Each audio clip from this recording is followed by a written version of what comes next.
Pemirsa, warga Palestina menyambut kepulangan tahanan asal Gaza yang sebelumnya ditahan oleh Israel. Mereka disambut oleh warga bahkan diarak menjadi pahlawan. This is my, Javier. You know what that means? It means friend. Yes, a good friend. Yes, you are my dear friend. And thank you for the kind words you said. And you shall hear what I have to say about you. Thank you very much. Kemesraan Perdana Menteri Israel Benjamin Netanyahu dengan Presiden Argentina Javier Milei terjadi saat Javier Milei melakukan kunjungan ke Tel Aviv, Israel. Hari ini rencananya pemimpin Argentina itu akan menerima gelar doktor kehormatan dari Universitas Bar Ilan di Israel. Selain mesra sebagai teman, Presiden Argentina juga menegaskan sikapnya untuk selalu mendukung Israel di tengah konflik panas Israel dengan Iran. Dalam bahasa Spanyol, berdiri di samping Netanyahu, Javier menyebut Hamas dan Garda Revolusi Iran atau ARGC adalah organisasi teroris. Firmamos el memorándum de entendimiento por la democracia y la libertad entre Argentina e Israel. Declaramos como organizaciones terroristas a Hamas, a la Guardia Revolucionaria de Irán y a los capítulos del Líbano, de Egipto y de Jordania de la Hermandad Musulmana. Convertimos a la Argentina en el primer país sudamericano en presidir la Alianza Internacional para la Memoria del Holocausto.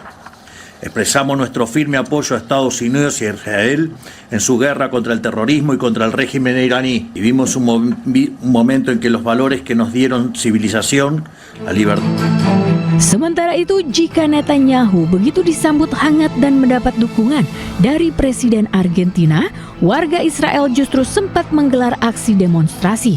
Ribuan orang Israel turun ke jalan termasuk ke daerah Haifa mendekati tempat tinggal Netanyahu. Ya pemirsa, baru saja adalah informasi pertemuan Perdana Menteri Israel Benjamin Netanyahu dengan Presiden Argentina Javier Milei yang menarik perhatian karena terjadi begitu akrab. Dan selanjutnya pemirsa, warga Palestina menyambut kepulangan tahanan asal Gaza yang sebelumnya ditahan oleh Israel. Mereka disambut oleh warga bahkan diarak menjadi pahlawan.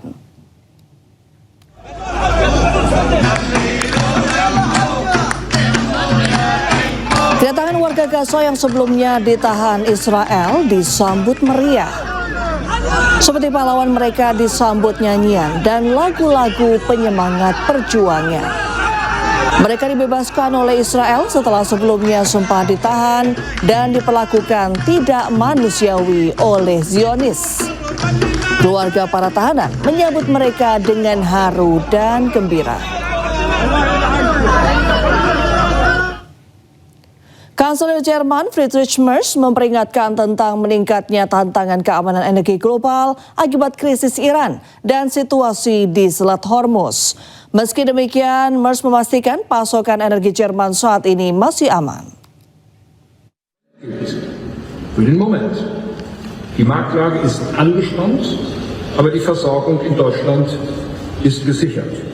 Für den Fall, dass sich die Lage verschärfen sollte, sind wir auf Maßnahmen vorbereitet.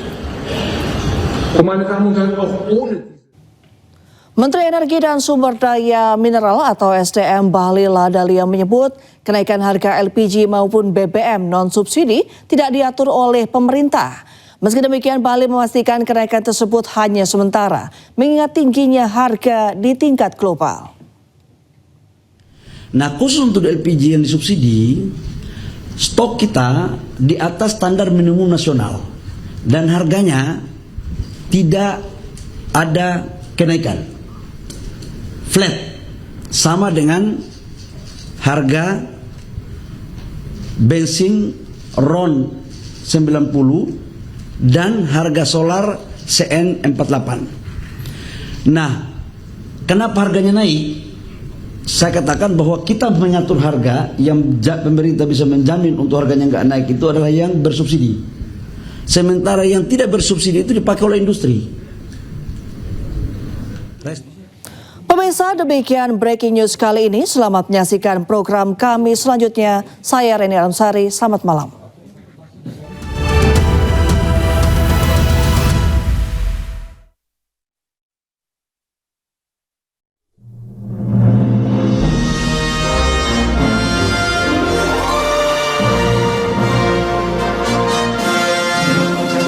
Anda kembali menyaksikan Breaking News pemirsa. Petugas keamanan disiagakan di sekitar lokasi penting di Islamabad pada hari Senin.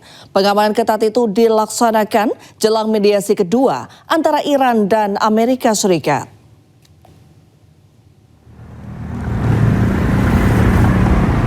Personel bersenjata ditempatkan di dekat Istana Kepresidenan dan Hotel Serena dengan pos pemeriksaan didirikan dan kendaraan digeledah. Tanda-tanda yang merujuk pada pembicaraan tersebut terlihat di dekat lokasi acara. Pakistan telah memainkan peran mediasi sentral. Perdana Menteri Shehbaz Sharif melakukan panggilan telepon dengan Presiden Iran Masoud Pezeshkian untuk membahas situasi regional yang berkembang menurut media sosial.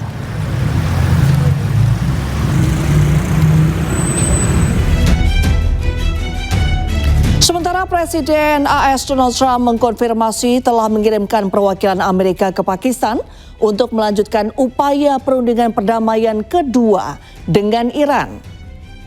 Wakil Presiden Amerika Serikat J.D. Vance bersama perwakilan AS lainnya dilaporkan dalam penerbangan menuju Islamabad, Pakistan dan dijadwalkan mendarat dalam beberapa jam ke depan. Iran America उसका मुज़ाकरात का तो इंशाल्लाह जी हम पूरी उम्मीद है जी अल्लाह के घर से पूरी उम्मीद है हमें कि कल अब ये लोग बैठेंगे और इंशाल्लाह ये मुआहिदा जो है वो इंशाल्लाह डेफिनेटली हो जाएगा और ईरान और उसकी अमेरिका की जंग जो है वो ख़त्म हो चुकी होगी और पूरी दुनिया में जो एक अफरा तफरी का आलम फैला हुआ है जो महंगाई का एक समंदर उमड़वाया हुआ है वो इंशाल्लाह सारी चीज़ें जो है वो रिजॉल्व हो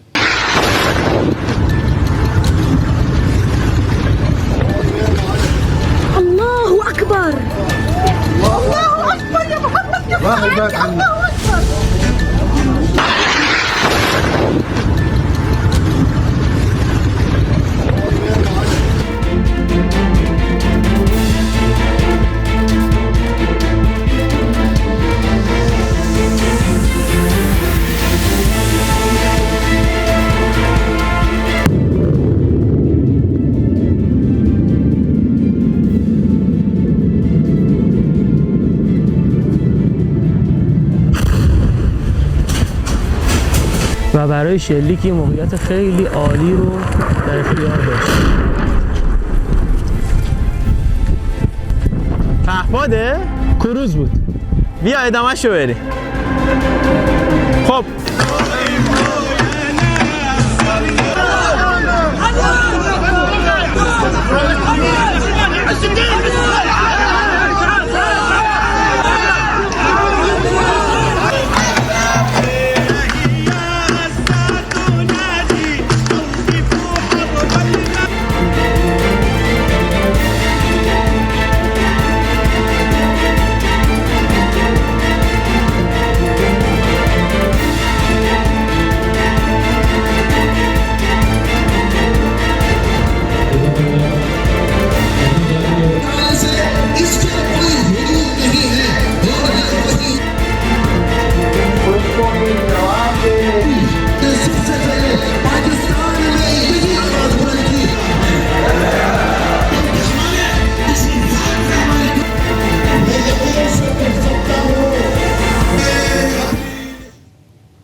Militer Israel meledakkan sebuah gedung sekolah di desa Beit Umar yang diklaim dijadikan gudang bahan peledak.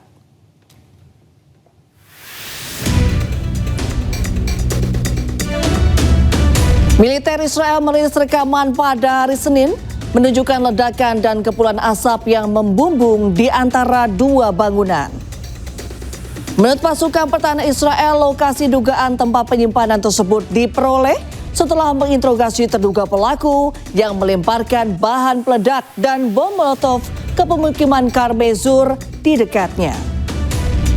Pasukan Israel juga menangkap dua tersangka yang diduga terlibat penyerangan. IDF menegaskan pihaknya akan langsung menindak tegas penggunaan fasilitas pendidikan untuk kegiatan militan.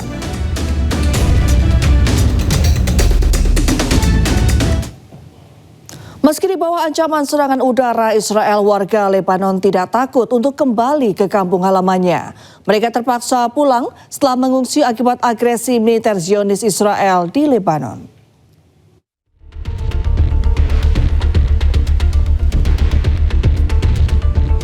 Empat 40 hari menunggu di pengungsian, ribuan warga Lebanon akhirnya bisa kembali ke kampung halamannya. Hal ini terjadi usai perjanjian gencatan senjata antara pemerintah Lebanon dan penjajah Israel yang dimulai pada 17 April lalu. Karena jembatan Tair Falsi telah dihancurkan oleh Israel, warga Lebanon Selatan terpaksa menyeberangi Sungai Litani dengan kendaraan mereka. Sementara itu, pejalan kaki terpaksa menyeberangi jembatan yang sebagian hancur. يعني كنا ناطرينه هذا اليوم نحن من أكثر من 40 يوم. الحمد لله هلا رجعنا ضيعتنا عصريفة، نشكر الله. مثل ما شايفين هلا نحن عم نساعد العالم إنه تطلع هذا الجسر، بصف السيارات من برا بيطلعوا بيجي حدا بياخذهم من هاي الميلة. يعني شو بدنا أول شيء بدنا نوجه الشكر لدماء الشهداء وللمقاومين اللي صمدوا واللي خلونا نرجع على هذا الضيعة. Menurut Badan Pengungsi PBB atau UNHCR, lebih dari 1 juta orang terpaksa mengungsi sejak 2 Maret akibat agresi militer Israel di Lebanon.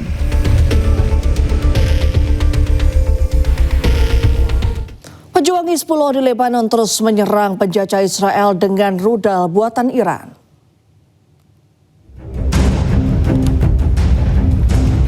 Inilah rudal Pave buatan Iran yang digunakan pejuang Hizbullah untuk menggempur wilayah Zionis Israel.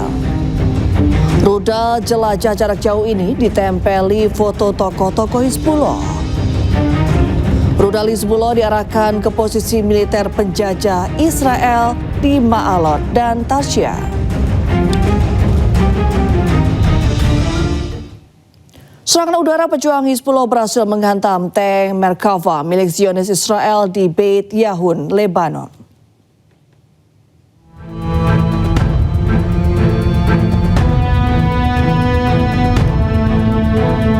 Pejuang Hizbullah merilis video serangan di kawasan Beit Yahun, Lebanon Selatan. Sebuah FPV drone mengincar sebuah tank Merkava milik penjajah Israel. Kamikaze drone ini dilengkapi dengan kamera pengawas dan holodeck PG-7 anti-tank.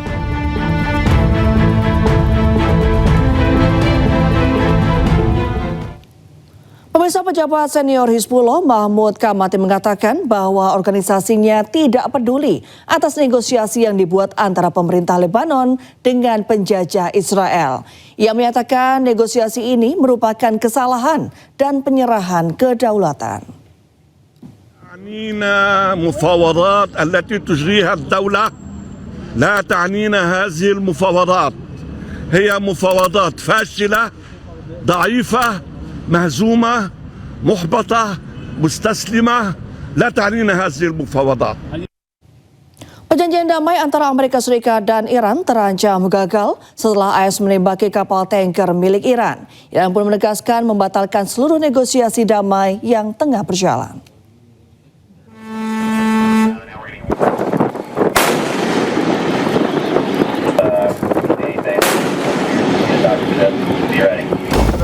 Kapal Amerika Serikat USS Pruance menembaki ruang mesin kapal kargo berbendera Iran di dekat Selat Hormuz.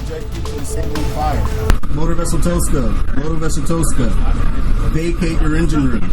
Vacate your engine room. We're prepared to subject you to disabling fire.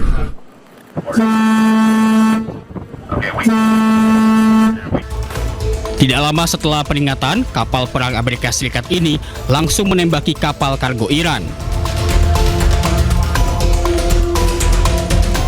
Presiden Amerika Serikat Donald Trump membenarkan peristiwa ini.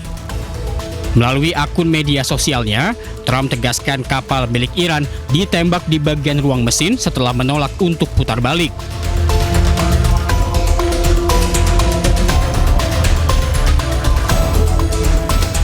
Amerika Serikat berdalih sudah beberapa kali memberi peringatan sebelum menembak. Saat ini, kapal berada di bawah kendali pasukan Amerika Serikat.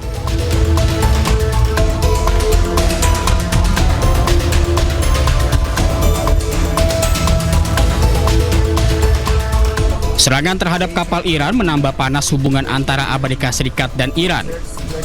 Padahal Pakistan terus mencoba untuk membawa